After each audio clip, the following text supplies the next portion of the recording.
बिहार एक बार फिर से बाढ़ की चपेट में आ गया है। सड़क नदी बन चुकी है और सड़क पर गाड़ियों की जगह नदी में जो नाव चलते हैं वो नाव चल रहे हैं और लोग उस नाव पर सवारी करने के लिए मजबूर हैं।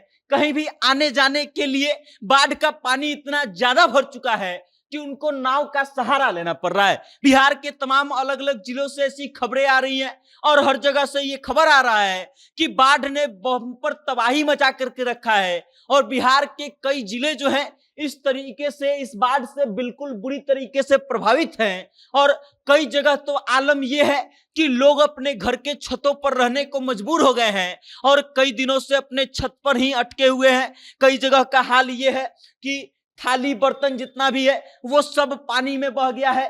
कई जगह का हालत यह है कि चारा पशुओं के लिए जो है लाने के लिए लोगों को नाव का सहारा लेना पड़ रहा है और पशु तक के रहने की व्यवस्था जो है वो नहीं हो पा रही है। अब कहां कहां से ऐसी खबरें आ रही हैं, क्यों अचानक से बाढ़ का पानी जो है बढ़ने लगा है और उसके बाद बिहार क्यों तबाह हो रहा है, इन सभी मुद्दों पर विस्तार से बात करेंगे और आपको बताएंगे। लेकिन उससे पहले आप हमारा परिचय जान लीजिए।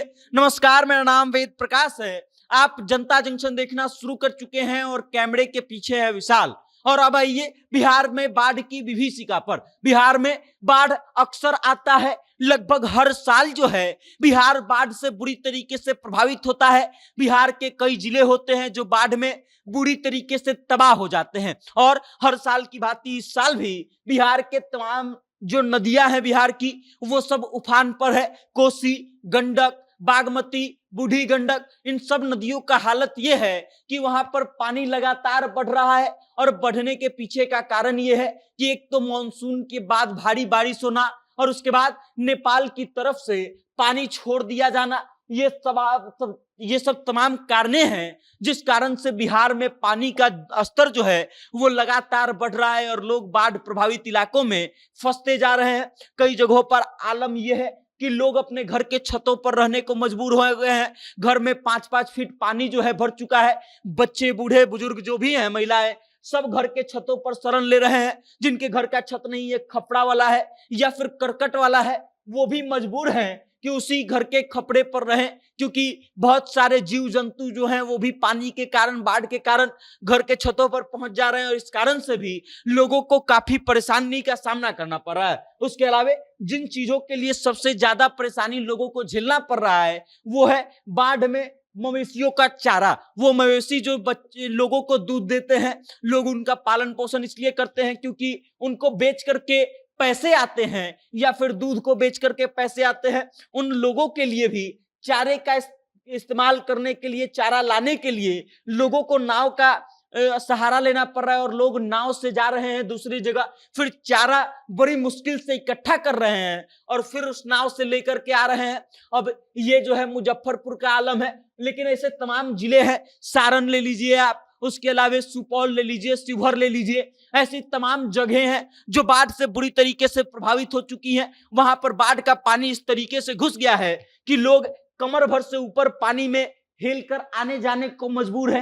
कोई स्वास्थ्य सुविधा अगर चाहिए, कोई सामान लेने जाना है या फिर कहीं दूर जाना है तो भी उनको कमर भर से ऊपर पानी हिलना पड़ रहा है और पानी हिल करके जाना पड़ रहा है। ये मुजफ्फरपुर का ये है जहां पर देखिए कि जो पीपा पुल है उसका जो चढ़ने वाला इलाका होता है और जो पीपा पुल से नीचे उतरने का इलाका होता है वो सब पानी में पूरी तरीके से डूब चुका है। कई सड़कें हैं जो नदी का रूप ले चुकी हैं। सड़कों पर गाड़ियां कम दिखाई दे रही हैं और नाव ज्यादा दिखाई दे रहे हैं।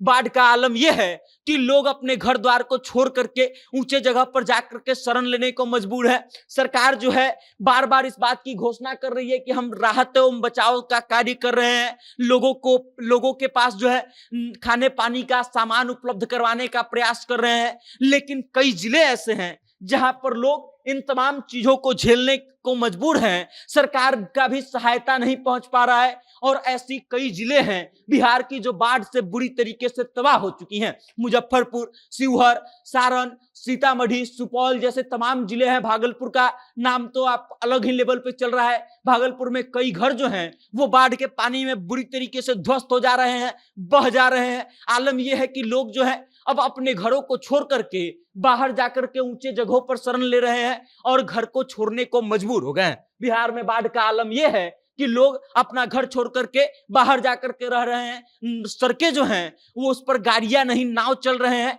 और लोग उन सभी चीजों को झेलने के लिए मजबूर हैं। अब आप बिहार के इस बाढ़ के बारे में क्या सोचते हैं, इस विभीषिका के बारे में क्या सोचते हैं, अपनी राय कमेंट करके हम तक भेज दीजिएगा और देखते रहिएगा जनता जंक्शन। बहुत बहुत धन्यवाद।